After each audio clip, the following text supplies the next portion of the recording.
Kumusta mga graphics? Ito po inyong graphic design ideas. At sa video pong ito ay tuturo ko po sa inyo kung paano po gamitin si Slice Tool ng Adobe Photoshop Part 2. So sana po ay mag-like at mag-share at mag-subscribe po kayo sa aking YouTube channel. At maraming salamat po sa inyo. So umpisahan na po natin ng Slice Tool Part 2. Okay? So, ganun pa rin po. Makikita po natin si Slice Tool dito. Okay, so pagdating niyo po rito sa Slice Tool na to, itong hugis na kutsilyo, left click lang po tayo. Ayan po, left click lang po tayo. At makikita po natin yung Slice Tool. So, i-click po natin itong Slice Tool, left click. Ayan po. So, mapapansin niyo po ay yung ating cursor ay katulad na rin po ng Slice Tool toolbar na kahugis niya. Okay, so ang gagawin po natin ay ito. Halimbawa po punta po tayo rito sa sa cursor natin, punta po natin to sa gitna. Tapos po ay press nyo lang po yung left click dun sa inyong mouse. Okay po, so left click po natin at ayan po ay may makikita po tayo na divide slice. Okay po, so divide slice po natin siya. So i-press po natin yung left click ng ating mouse. Okay, so nakikita niyo po may nakalabas po dito na divide slice, tas may mga divide horizontally into and divide vertically into. So ang gagawin po natin ay dito muna po tayo dito sa click po natin ito, left click itong slice down evenly space. Okay, so evenly space siya, ibig sabihin pantay ang iyang pagkaka-space. So halimbawa po ilagay po natin dito number 2 lang, dalawa lang. At dito naman po sa baba, yan, slices across evenly space. So dalawa din. Okay, so i-okay lang po natin. Okay, so napansin niyo po sa ating image mayroon pong mga linya. Ayun po. Okay, so nahati po sa dalawa yung ating image kasi dalawa po ang nilagay po natin doon sa ating required na spaces. Okay, so ganun po ang nangyari niya. So halimbawa po, Control Z natin, Control letter Z, tapos balik tayo ulit doon by pressing right click, tapos pindutin ulit natin click natin ulit divide slice, left click po. Pagkatapos po ay dito naman po tayo sa pixel per slice. So click po natin tong pixel per slice. Okay, so halimbawa yung pixel per slice niya yung fix niya na size ito na po 1802 pixels. At dito naman po sa kabila ay 2700 pixels. Halimbawa po, okay na po natin yan siya. Ayan po, ito po ang kinalalabasan ng kanyang slices na divide. Okay po. So, balik po tayo sa original image natin. Ctrl Z. Ayan po. So, mayroon pang ibang slices po na pwede nating magawa. So, make slices on layer. Okay. So, gagawa po tayo ng mga slices gamit po yung mga layer. Okay, so since wala po tayong layer dito, susubukan natin gawa ng layer. Pero mga ka-graphics, may tutorial po ako niyan doon sa Marquee Tool, doon sa aking YouTube channel. Meron tayong tutorial na Marquee Tool dyan kung paano maggawa ng layer via copy. Pero since nandito na po tayo at baka may mga iba pang hindi nakapanood, so gagawa na lang natin siya ng layer for you pa rin po na para at least kahit hindi kayo nakapanood nun, malalaman nyo po sa pamamagitan po nito. Okay po, so punta po tayo dito sa Marquee Tool. Dito po sa Marquee Tool. Ayan po. So, halimbawa po, naka-Marquee Tool na tayo. Kung hindi Marquee Tool na nakalagay dito, left click nyo lang siya. At hanapin nyo yung rectangular Marquee Tool. Ayan po. Letter N po sa keyboard natin. So, left click lang po itong rectangular Marquee Tool. Pagkatapos po, halimbawa ay magsimula po tayo rito. Ito po yung gagawa natin na image na layer.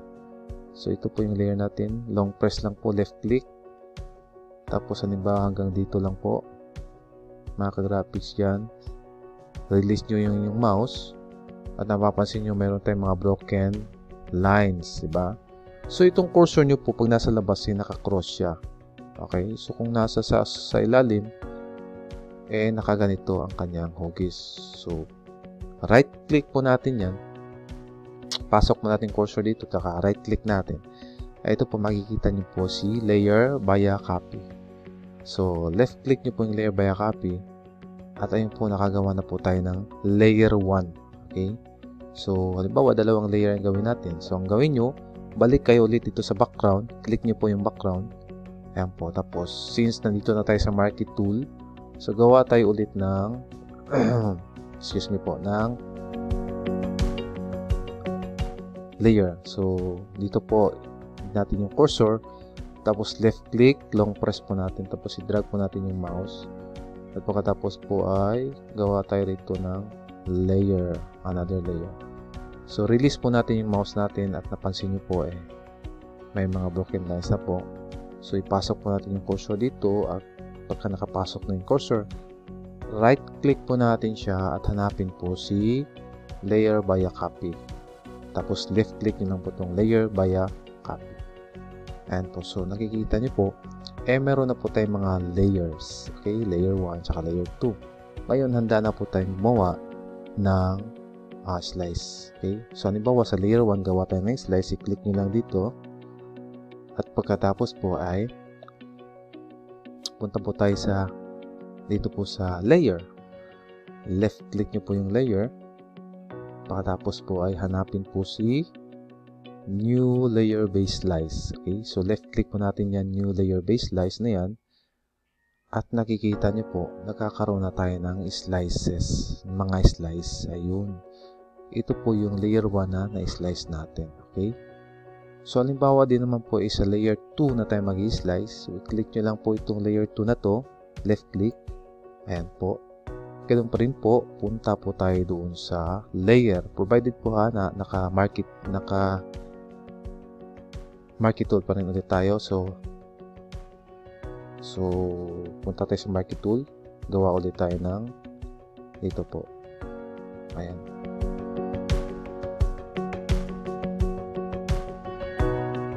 Ayan.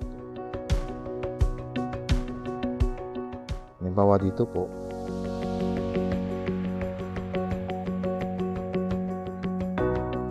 Excuse me po.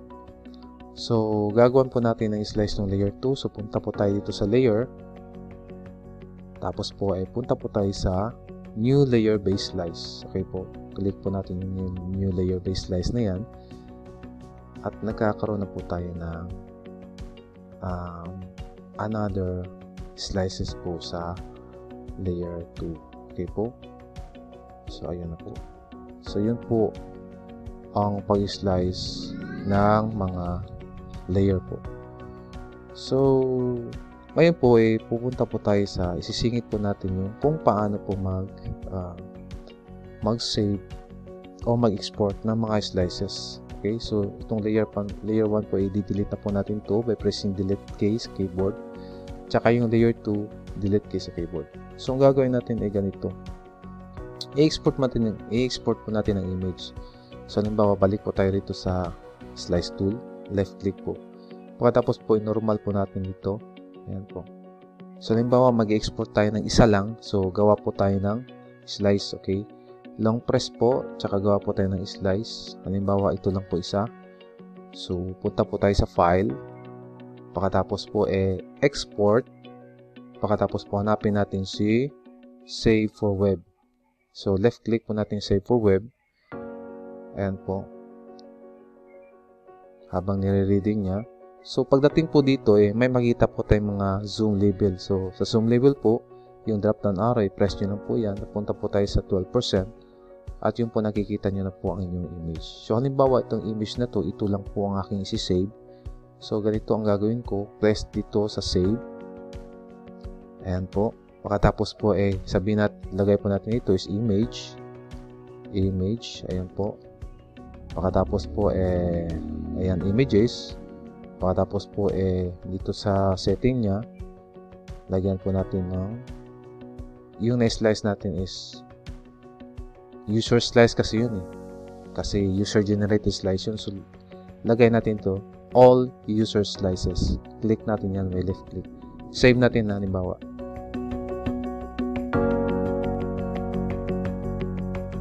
So, punta tayo sa images. Halimbawa, tingnan po natin yung ating na-save na file. Okay, sa images po natin. Titingnan natin kung na-save siya. Ayun po, na-save siya. Ito na po yun. So, all user slice, okay, na-save siya. So, balik ulit tayo mga ka-graphics sa X lang po natin to. Tapos, export ulit tayo mga ka-graphics. Export ulit tayo file. Export. Tapos, punta po tayo sa save for web. This time po, i-export natin ay dalawang slices. So, ganun pa rin po set natin yung zoom level niya dun sa 12%. Pagkatapos, halimbawa po, isasama natin itong sa taas. Okay po. So, ang gagawin natin, punta tayo sa keyboard, may shift down. Click natin yung shift, tapos press po natin itong left click ito. Ayun, nasama na siya. So, dalawa na siya. So, pag sa-save natin yan, punta po tayo sa save. Ayan po. Pagkatapos po, halimbawa, images ulit po, images. Ayan. Pagkatapos po dito sa default setting natin, ang lalagay po natin is selected slice na. Okay? Selected slice na siya. So, click natin selected slice. Tapos, i-save natin siya. Okay? So, i-save natin siya. Ayan na. So, susubukan natin tingnan kung yung na-select natin, na-save pa. Dalawang slices yung mga graphics. So, punta tayo sa documents. Dito po tayo sa images. Click natin yung images. Click natin yan. Ayun. Dito. Ayun po. Dalawa na po ang na-select na slices niya. Diba yung una tsaka yung top ito yung sa bottom. Dalawa po, diba? So, selected slice po ang ating ginawa. So, X natin ulit itong mga graphics. Ngayon, export natin siya ulit. File, tapos export. Punta tayo sa save for web na naman. This time po, lahat po ng mga slices ay isi-save natin. So, ganun pa rin po ang zoom level natin. Gawin natin 12%. Tapos, punta po tayo sa save. Tapos, this time po is halimbawa, images ulit. Ito, images ulit. Ayan. Images ulit. Click nyo lang yan. Tapos, dito sa selected slices, ay ilalagay po natin na all slices po. Okay, so i-click po natin all slices. Tapos, i-save po natin. So, titingnan po natin kung talagang yung mga all slices po ay na-save niya. Okay? So, na-export niya, na-save niya. So, punta po tayo ulit sa files po natin. Patapos, hanapin natin yung ating all slices na na-save. So, click natin ulit. Tapos, dito sa image. Ayan. Sa images. Ayun. Ito na po yung mga slices. Ayan po. Double click lang po double click siya kanina. Ito na po yung mga images na na-save natin, na-export natin. All slices yung ating na-click. Okay? So, mga ka-graphics, X na po natin to. So, mga ka-graphics, maraming salamat sa inyo. Yun lang po kung paano mag-slice ng image at kung paano din mag-slice ng image sa layer. Okay po? At kung paano po mag-export ng ating mga na-slice na mga image. So, pwedeng isa ang export nyo po by pressing user slice lang, all selected kung isi-select nyo lahat, diba? All slices kung lahat, selected kung dalawa o tatlo lang ang inyong i-export. So, maraming salamat mga ka-graphics. Hanggang dito na lang po ang ating tutorial at sana po ay may natutunan po kayo sa ating slice tool tutorial at kung paano mag-export ng ating mga image. At sana po ay mag-like at mag-share kayo sa aming YouTube channel. Maraming salamat po at hanggang sa susunod na po na video po natin. Ingat po kayo.